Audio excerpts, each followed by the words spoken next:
이게 귀한 약이니 값을 좀 높이 쳐서 받아야 하는데 근데 그럴 수도 없고 은 한 장만 내시오. 아, 그래도 괜찮겠습니까? 아, 예. 이거 정말 고맙소이다. 자, 여기 엽전 400개요. 은 한냥 값이죠. 아니 이게 뭐요 이게? 아니, 이게 뭔 줄 모르시오? 상평통보 아니오. 나라에서 발행한 화폐지요. 화폐건 뭐건 난 받을 수가 없어. 은 한 양을 내시든가 아니면은 은 한 양 값에 해당하는 쌀이나 면포로 주시오. 아니, 뭐요? 이건 단순한 쇠붙이가 아니라 아 글쎄, 내 눈에는 이게 아무짝에도 쓸모없는 쇠붙이로 보일 뿐이니까 뭐 정 그리 못하겠다면은 약은 도로 놓고 가시오.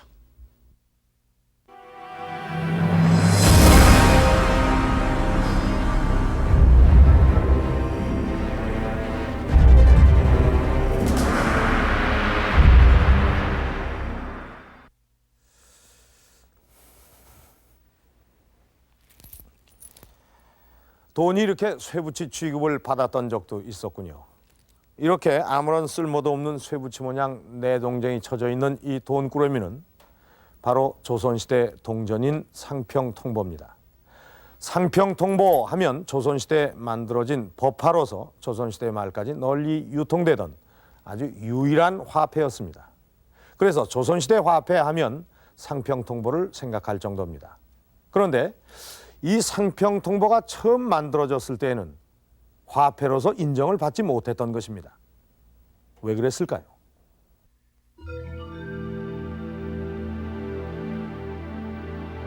정 그렇다면 하는 수 없지요.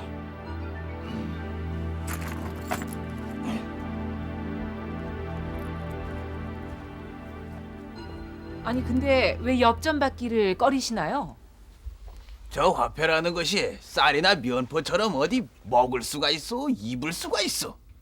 그도 아니면은 언제라도 제 값을 받을 수가 있어야 하는데 내 그 점을 믿지 못하겠다 이 말이오.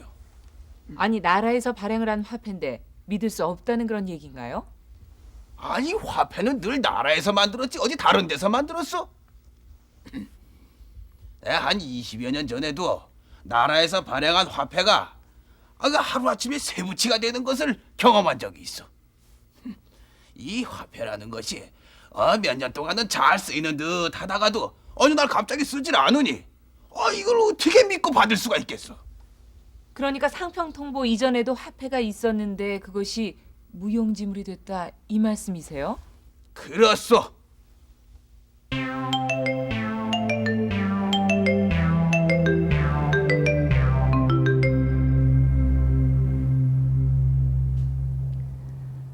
그렇다면 상평통보 이전에는 어떤 화폐가 있었고 또 얼마나 사용이 됐는지 한국은행 화폐전시실에서 알아보도록 하겠습니다. 우리나라 화폐는 언제 어떻게 시작이 되죠? 예, 화폐는 선사시대 때부터 사용이 되었는데요. 그때 사용했던 것들은 조개라든가 돌이라든가 뼈들이 네. 사용이 되었었습니다. 네. 그렇다면 문헌에 나와 있는 그 화폐 모양을 갖춘 최초의 화폐는 어떤 게 있을까요? 예, 최초의 화폐는 잠오전이라는 철전으로서 네. BC 957년경에 사용되었다는 기록이 있는데요. 특별한 형태 같은 것은 예. 정확하게 예. 알기는 좀 어렵습니다.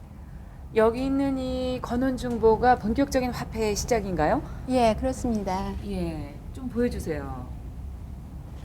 아, 이렇게 생겼군요. 예, 건원중보 이렇게 쓰여 있는데 예. 몇 년도에 만들어진 거죠? 이게 고려 성종 15년인 996년에 만들어진 화폐입니다. 예, 최초의 공식 화폐라고 말할 수 있겠죠. 예, 그렇죠. 예. 최초의 화폐가 국민 모두에게 다 통용되진 않았을 것 같고 주로 어느 부분에서 사용됐을까요? 네, 주로 그 상거래에서 유통이 되었었습니다.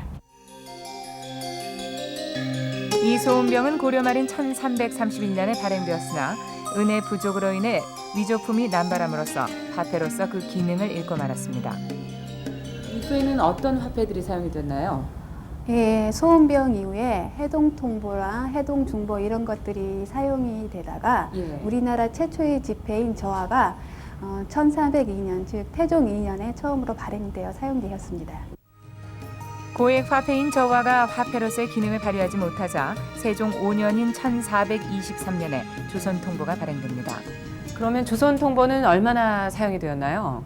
예, 조선통보는 1445년에 재료의 부족으로 일시 중단되었다가 1633년 인조 11년에 재발행되었는데요. 그것도 우리 백성들의 인식 부족 등으로 오래 사용되지는 못했었습니다. 네.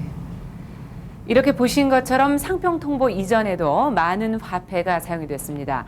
조선시대에만 해도 저화, 조선통보 등이 발행이 되고 유통이 됐는데요. 그러나 백성들의 이 화폐에 대한 인식 부족과 또 유통정책의 부재로 결국 얼마간 사용되지 못하고 사라지고 말았던 것입니다.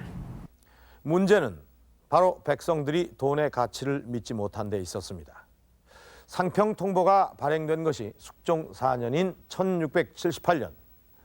당시 국제사회에선 요즘의 달러처럼 널리 통용되던 것이 은이었는데 이 발행할 당시 상평통보의 교환 비율은 은 한 냥에 상평통보 400개였습니다.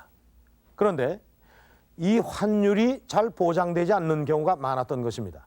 그래서 백성들 사이에서는 이것이야말로 먹을 수도 입을 수도 없는 쇳덩이가 될 것이다 라고 생각하는 사람이 많았던 것입니다. 그래서 웃지 못할 사건도 많았던 것입니다.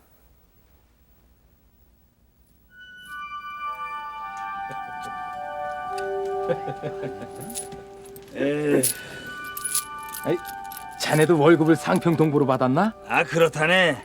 차라리 전처럼 쌀로 줬으면 좋으련만. 아 이것이 무슨 소용이 있단 말인가? 쌀로 주면은 시장에다 내다 팔고 다른 물건으로 바꿀 수도 있지 않은가? 아니, 저기 사거리 시장에 가면 이 엽전으로 뭐든지 원하는 물건을 살 수 있다고 하지 않았는가? 모르는 소리 말게. 시장에 가서 물건만 사는 건 아니잖나.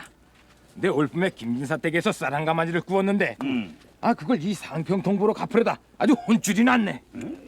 이런 건 필요 없으니 쌀로 갚으라고 말했세. 참나. 이 시장에서도 마찬가지일세.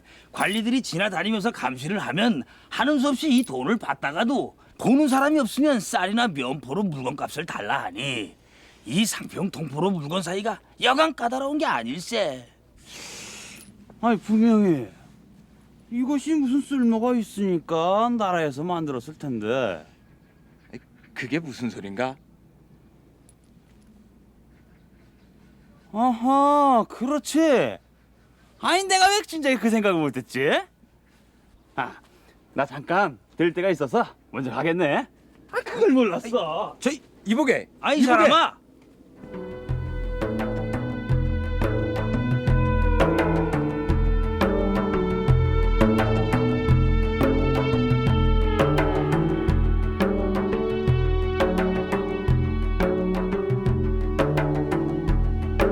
자, 어떤가? 마음에 드는가? 예. 그렇지. 역시 내 생각이 맞았어. 바로 이걸세. 그 동전을 보니까 꼭 이 유기 그릇을 만드는 재료 같더라 이거지. 그 돈을 들고 집에 들어가 봤자 마누라한테 바가지 벅벅 긁힐 건 뻔하고 이렇게 비싼 유기 그릇을 들고 들어가야 좋아하지 않겠는가? 나라에서 다 그런 걸 생각해서 이렇게 주신 게지. 자, 나 가네.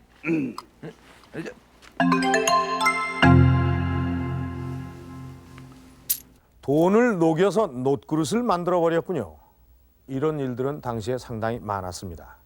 이렇게 상평통보가 거의 유통이 되지 않자 그 가치가 떨어졌던 것입니다. 즉 환율이 은 한 냥에 800개, 절반 값으로 떨어졌던 것입니다. 그러자 백성들은 이 상평통보를 외면하기 시작했습니다. 발행된 지 불과 1년 만에 화폐로서 대접을 받지 못하고 사장될 위기에 처해진 것입니다. 그때부터 숙종과 조정은 이 환율 안정을 위해 다양한 정책들을 펼쳐나갑니다. 그 첫 번째가 상평통보를 쇠붙이로 알고 있는 백성들에게 신뢰감을 주기 위한 것이었는데 과연 어떤 방법이었을까요?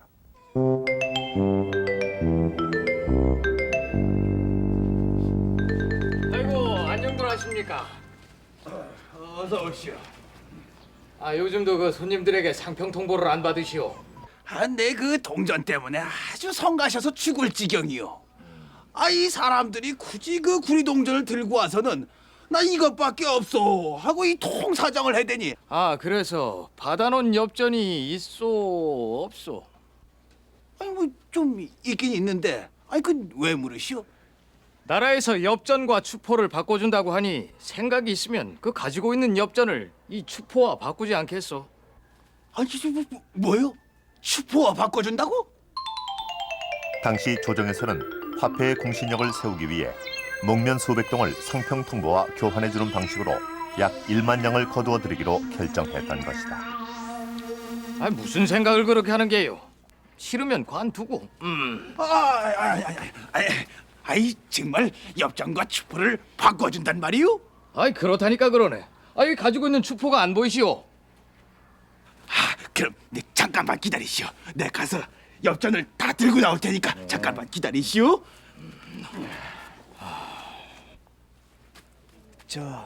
소인도 여기 월급으로 받은 동전이 좀 있는데 소인 것도 바꿔주십니까요? 여부가 있겠나. 같은 동전인데. 자, 여기 있네. 고맙습니다요. 고맙습니다요.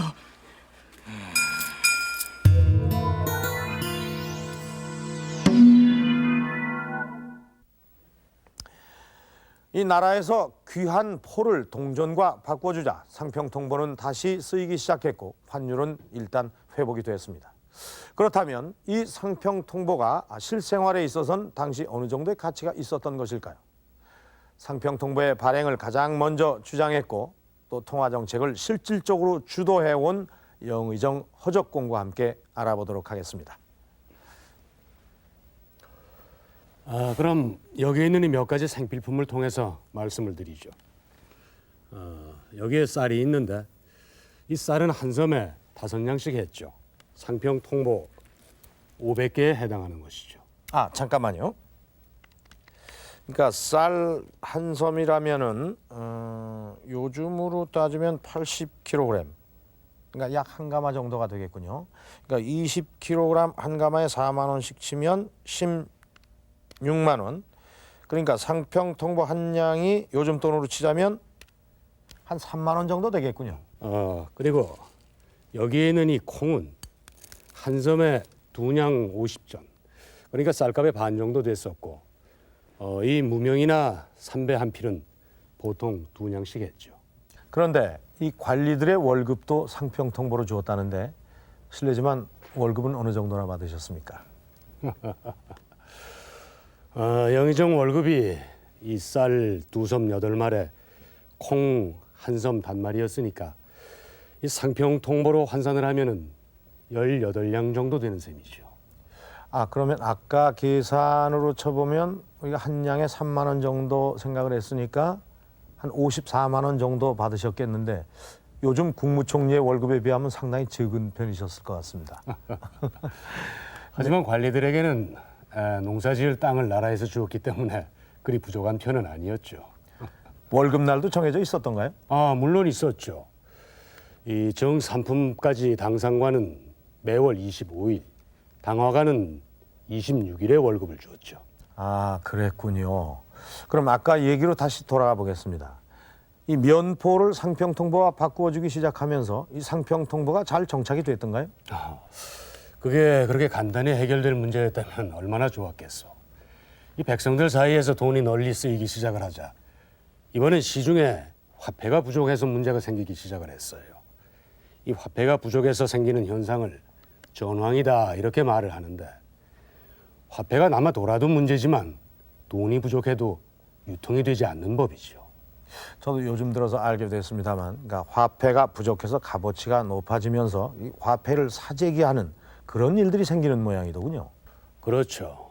그러니까 상평통보가 일정한 가치를 유지하도록 시중의 통화량을 조절을 해야 하는데 상평통보가 전국에 유통되기까지 그 과정이 보통 힘든 일이 아니었죠. 1678년 숙종은 화폐 발행을 결정하고 종묘에 그 사실을 고한다.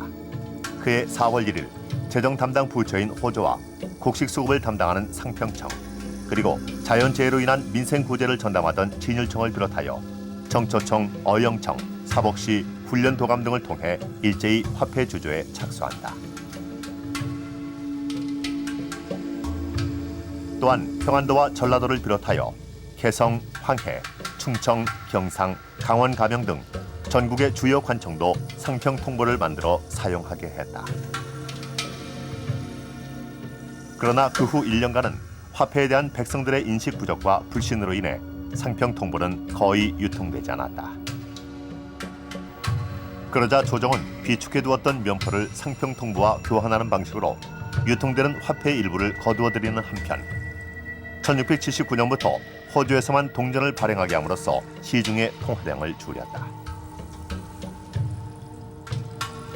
그러자 2년 후에는 시중의 통화량이 부족해서 전황 현상이 나타나기 시작하는데 이를 보완하기 위해 1681년부터는 다시 상평청과 공조에서도 상평 통보를 주조하게 하여 시중의 통화량을 늘려나간다. 이즈음 각 지방에서도 화폐 수요가 늘어나기 시작, 전황 현상이 지방으로 확산되자 전라도와 평안 가빙에서 시한부를 조건으로 상평 통보를 주조 사용하도록 했다. 이렇게 단계적으로 유통 범위가 지방으로 확산되기 시작했다.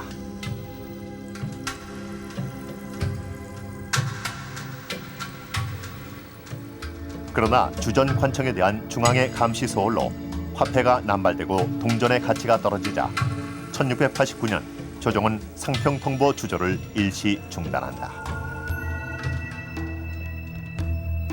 그러나 화폐의 기능을 인식하게 된 국민들과 조정의 간청에 따라 1691년 훈련 도감과 총융청으로 하여금 상평 통보를 발행하도록 하였으며 이어서 강원도의 주전과 수해로 많은 이재민이 발생한 영남 지역에 민생 구제를 위해 10개월 시한부로 상평 통보를 발행하도록 허락했다. 이러한 신축적인 대응 결과 마침내 상평 통보는 화폐로서는 처음으로 전국에서 유통되기에 이른다. 이때의 상황을 당시의 기록은 시장의 노파나 행상까지도 곡물보다는 화폐로 물건값을 바꿔자 한다고 전하고 있다.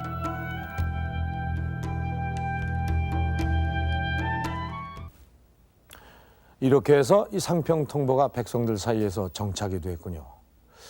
그런데 공께서는 이 전문 경제 관료처럼 이 상평 통보의 발행을 가장 먼저 건의하셨고 또 초창기 통화 관리에서 아주 핵심적인 역할을 하셨는데 어떻게 그 경제에 관한 전문적인 지식을 갖추셨습니까?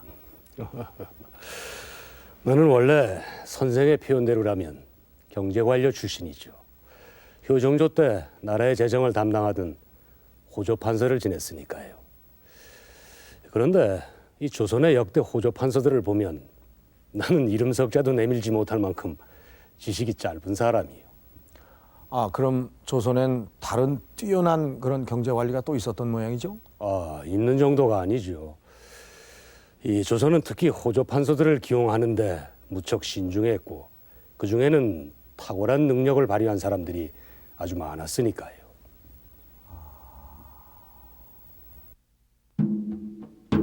조선시대 조정 주요 관직을 역임한 관리들의 행적을 기록한 청선고. 여기에는 조선시대 육조를 비롯한 주요 부처에 임명된 관리들의 명단이 수록돼 있다.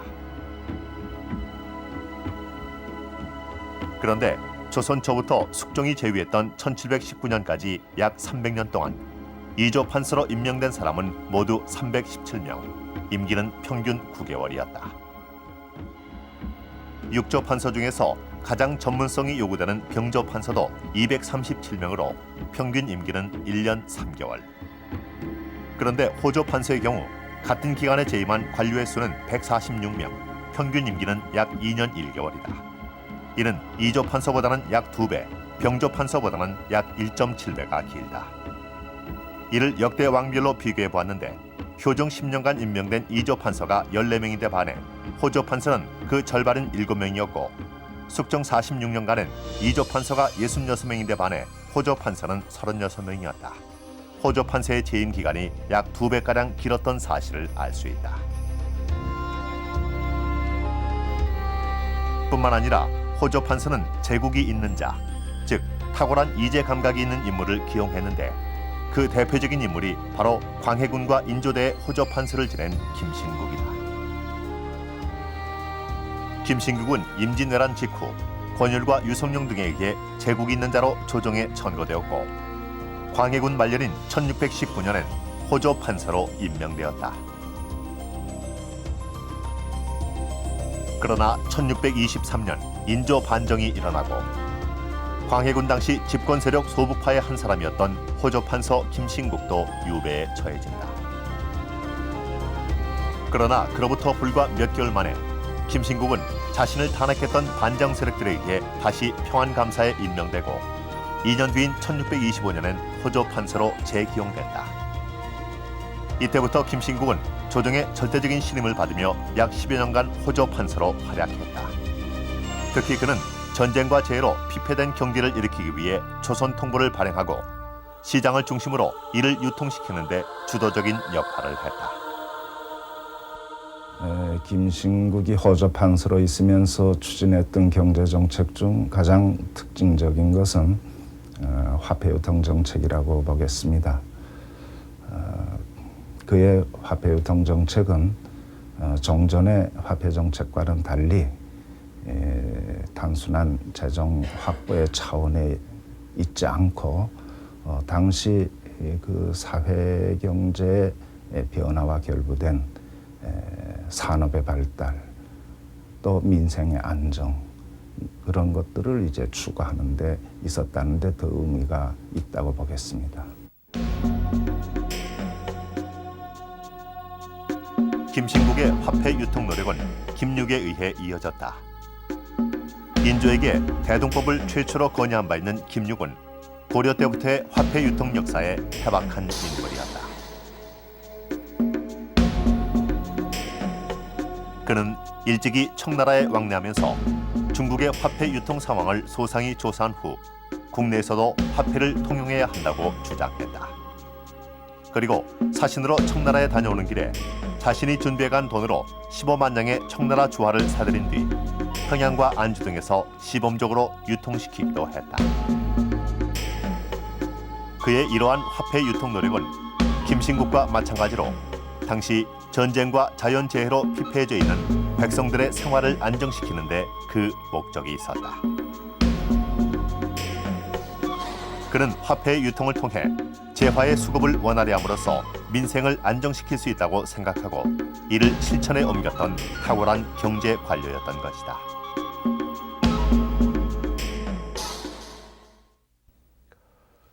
호조의 관리만큼은 전문가가 해야 된다는 것이 조선에 변치 않는 원칙이었죠.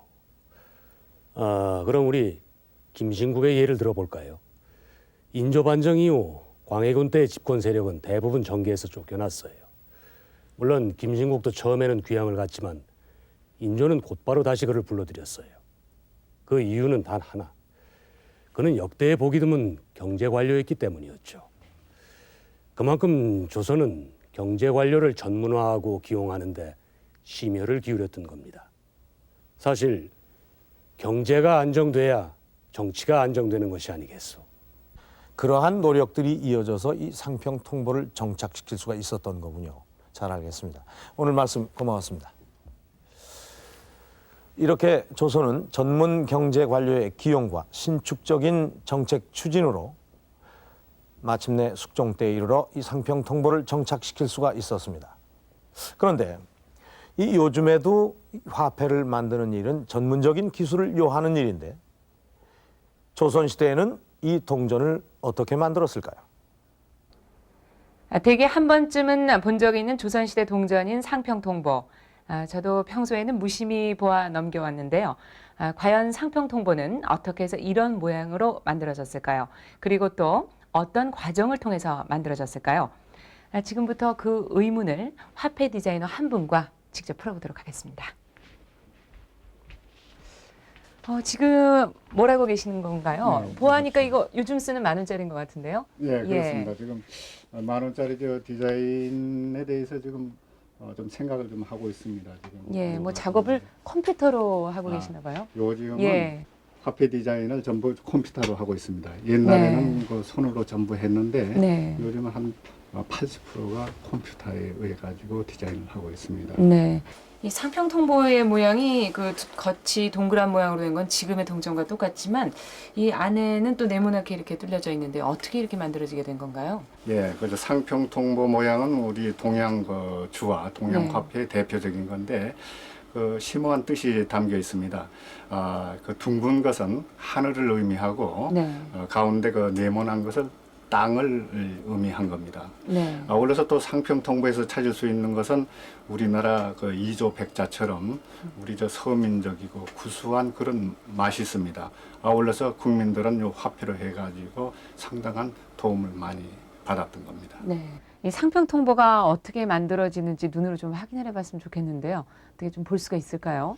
글쎄요, 요즘 그런 것을 만드는 것이 있는지 모르겠습니다만, 저 혹시 좀 민속촌을 가보면 그것을 재현시킬 수 있지 않나 이제 그런 생각이 드네요. 네. 그럼 같이 좀 안내를 네, 해주시겠습니까? 그러시죠. 예.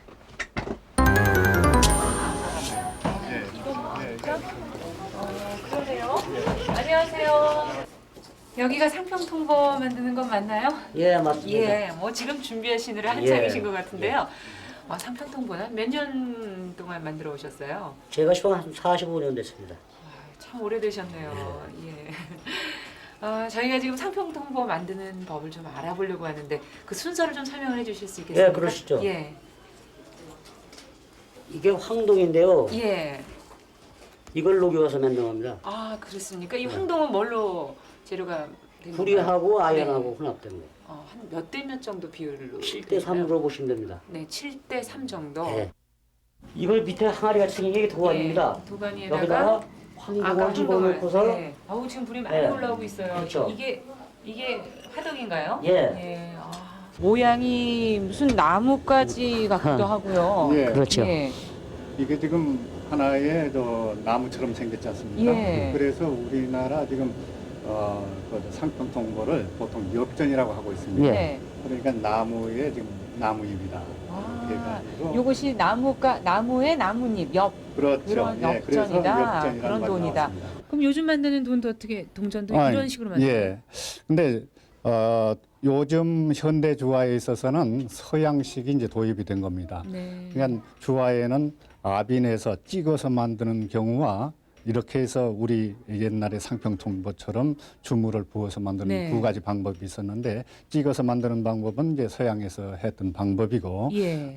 주물로 한 것은 동양에서 많이 했습니다. 조방틀에 본을 넣고 암틀을 씌운 뒤 숯가루를 뿌립니다. 그리고 끈기가 있는 개토를 체에 내려 다져 넣은 뒤에 본을 떼어내는데요. 바로 개토와 이 본이 붙는 것을 방지하기 위해서 숯가루를 뿌린다고 합니다. 같은 식으로 수틀에도 본을 뜬 뒤 암틀과 수틀을 끼워 맞춥니다. 여기에 약 1200도에서 녹인 황동물을 부어 넣으면 곧 굳으면서 상평통보가 만들어지게 됩니다. 동전을 하나씩 떼어낸 뒤 거친 가장자리를 끌로 다듬어서 완성합니다. 지금은 한 제작 시간이 한 15분 정도 걸린다 그러는데요. 그 옛날에는 한 몇 분 정도 걸렸을까요? 얼마나 걸렸을까요?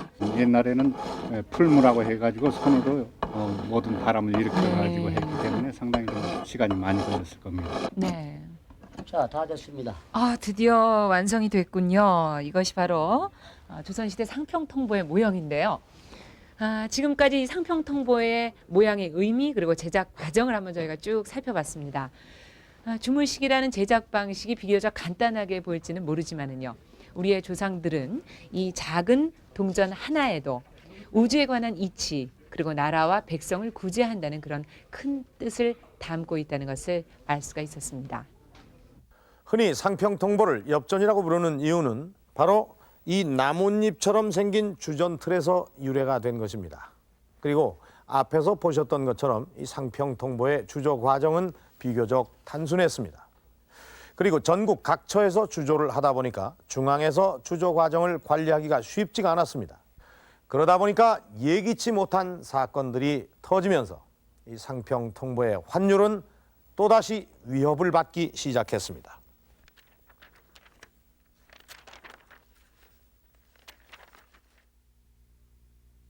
자, 이게 50냥이요. 아이고 50냥이면 되겠습니까? 귀한 약인데. 다음에 또 우리 집을 찾아주면 되질 않겠어. 이 우리 집을 일부러 찾아주신 손님이지 내 특별히 싸게 해서 드리는 것이요. 예, 아무튼 고맙습니다.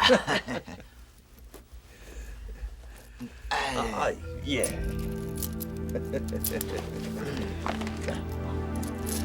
자, 그럼 살펴가세요. 예.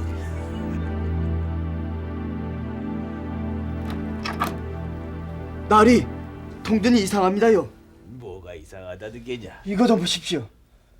전에 받았던 동전은 글씨도 뚜렷하고 발행한 간청의 약자가 적혀 있는데 이것은 그것도 없고 모양도 좀 어설프지 않습니까요? 그래, 좀 그렇긴 하다. 뭐 하지만 뭐 별일이야 있겠느냐?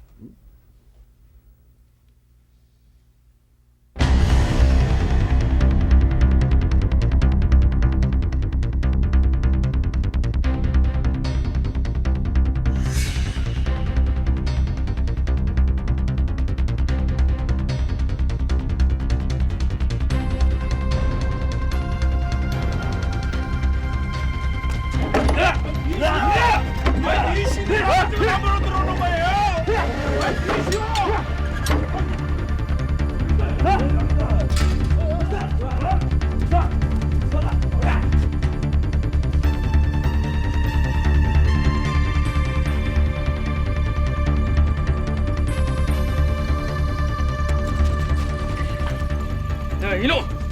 누가 이런 짓을 시켰는지 바른대로 되지 못하겠느냐?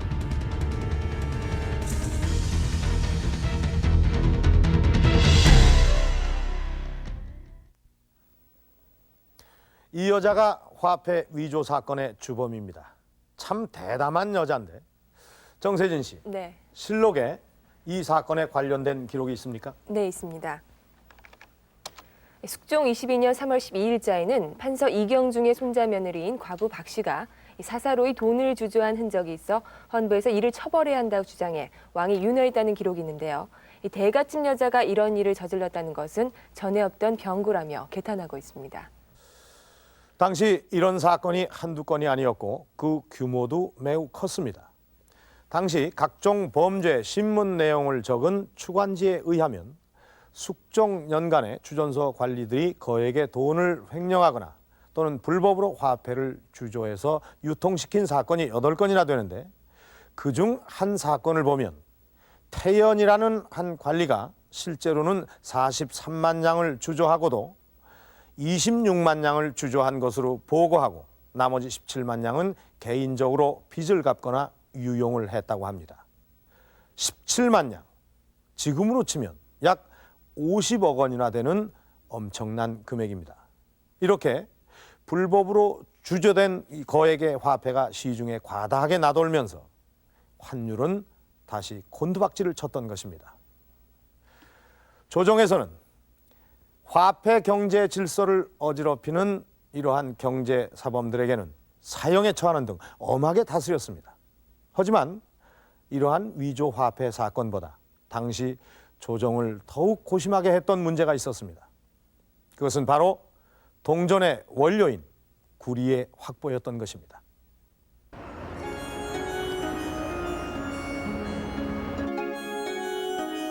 그렇다면 조선의 구리 생산량은 어느 정도였을까? 이 점을 알아보기 위해 우리나라의 구리 생산 현황을 살펴보았다. 현재 우리나라 구리 생산량은 거의 전무한 상태입니다. 지질학적으로 보면 부전량이 적은 맥산광채이고 최근 80년도 초에 우리나라 구리 생산은 주로 경남, 창원, 마상, 고성, 함안 요 등지에서 몇 개 광산에서만 생산된 적이 있습니다. 그 당시 그 생산량은 약 2,000톤인데 현재 우리나라 구리 수요량은 약 40만 톤으로서 상당히 미미한 생산량이었습니다. 구리의 부족은 조선시대도 마찬가지였다.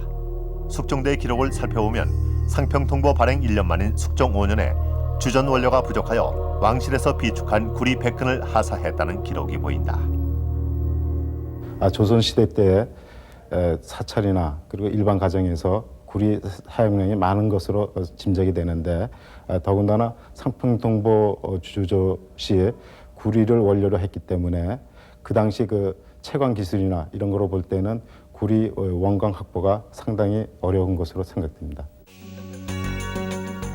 그렇다면 당시 연간 100만 장이 넘는 많은 양의 동전을 발행했던 조선은 어떻게 구리를 확보했을까?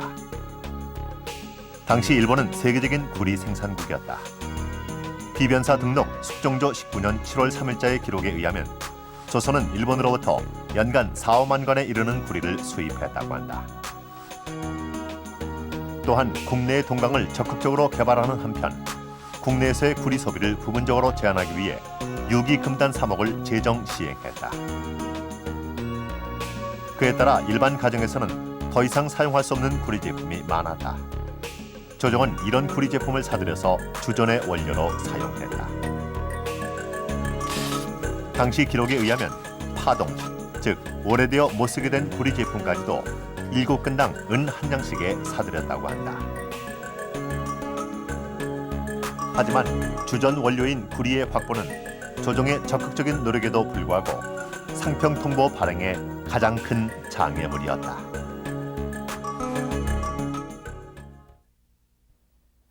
결국 이 주전 원료인 동해 부족은 상평통보 발행에 결정적인 타격을 주게 됩니다. 그러나 해를 거듭하면서 상평통보에 대한 수요는 더욱 커져갔습니다. 당시 조선의 경제 구조는 근본적인 변화를 하고 있었습니다. 두 번의 호란으로 농토는 피폐해져 갔고 도시로 몰려들어 장사하는 사람들이 늘어났고 자연히 상업 규모가 커지면서 사람들은 그 이전의 화폐였던 쌀이나 면포 대신에 보관이나 운반이 편리한 동전을 필요로 했던 것입니다. 또한 이 극심한 재정난에 허덕이던 조정도 화폐를 발행해서 이 부족한 재원을 확보해야 했던 것입니다. 하지만 숙종 23년 결국 동해 부족으로 상평통보의 주조는 중단이 되고 맙니다. 그러나 그로부터 약 30년 후 상평통보는 다시 그 모습을 드러냅니다. 1724년 왕위에 오른 영조는 다음과 같은 폐단을 이유로 상평통보를 혁파하려고 한다. 즉 동전의 등장으로 중심 산업인 농업이 쇠퇴하고 전시에 오던 상업이 비대해짐으로써 국가 경제의 기본틀이 위협받고 있고 동전이 가치 저장 수단으로 자리를 잡으면서 고리 대금업이 성행하여 부익부 빈익빈의 폐단이 심해지고 있으며 화폐 경제의 발달로 백성들 사이에 소비와 사치 성행이 두드러지고 있다는 것이었다. 이러한 폐단을 제거하기 위해 영조는 먼저 화폐의 증발을 적극 억제했다. 즉위년 8월엔 대신들의 요구에 밀려 삼남 지방의 동전 주조를 허락하였다가 시행 전에 이를 번복하고 동전 주조를 금했다. 또한 3년 5월엔 시장에서만 동전을 사용하도록 하고 조세를 납부할 때는 일체 동전을 사용하지 못하도록 하였다. 즉 화폐의 통행을 사경제 부문에만 국한시키고 공경제 부문에서는 금지함으로써 단계적으로 상평통보를 혁파하려 한 것이었다. 그러나 이러한 영조의 화폐 혁파 시도는 거센 반발에 부딪히고 만다. 상평통보가 발행된 이래 약 반세기 동안 운반과 보관이 편리한 화폐를 교환 수단으로 하는 시장 경제가 활성화되었고 그에 따라 전국 각 지방에는 시장이 늘어나고 상설장이 생겨나기 시작했다. 또한 전쟁 이후 의지와 동네 등 국경 지역에서 청과 외를 상대로 이루어지던 국제무역이 활성화되면서 국내 시장 규모가 더욱 빠른 속도로 성장하고 있었다. 이미 조선의 시장 경제는 화폐가 없이는 불가능한 단계에 접어든 것이다. 그런 상황에서 시중의 통화량이 부족해지자 전황의 폐단이 심해졌다. 즉 화폐 가치가 급등하면서 일부 부유층의 화폐 사재기 현상으로 시중의 통화량은 날로 줄어들고 있었고 그로 인해 쌀을 비롯한 주요 생필품의 가격이 땅에 떨어지면서 농민층의 고통이 가중되고 영조 7년 거의 전국 팔도에 걸친 농사의 횡장은 농민층을 붕괴 위기로 몰아가고 있었다. 결국 영조는 화폐라는 교환 수단을 기본으로 하는 새로운 시장 질서 속에서 민생 안정이라는 시급한 과제를 해결하기 위해서는 화폐 발행 이외의 길이 없다는 조정의 판단에 동의하게 되고 마침내 영조 7년 10월 호조와 진일청의 동전의 주조를 허락하니 발행이 중단된 지 36년 만인 1731년 10월 상평통보의 발행이 재개된다. 그 이후 원료의 부족이라든지 보수적인 정체의식을 가진 사람들이 반대로 말미암아 그 유통이 순조롭지는 않았지만 18세기 초에 이르러서는 북으로는 해령, 서쪽으로 의조, 남쪽으로 제주도에 이르기까지 전국적으로 상평통보가 유통 보급되었습니다. 이와 같이 전국적인 상평통보의 유통 보급은 농업 중심 전통적인 생산 양식과 주자학 중심 중세적 가치 체계를 해체시키고 조선 사회가 근대 사회로 발전하는 데 있어서 중요한 역사적 요인이 되었다고 보입니다.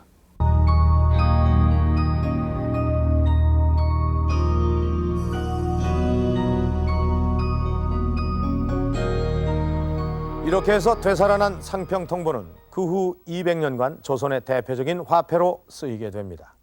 이 동전의 유통 문제는 조선 초부터 역대 왕들이 많은 노력에도 불구하고 실패를 거듭했던 어려운 숙제였습니다.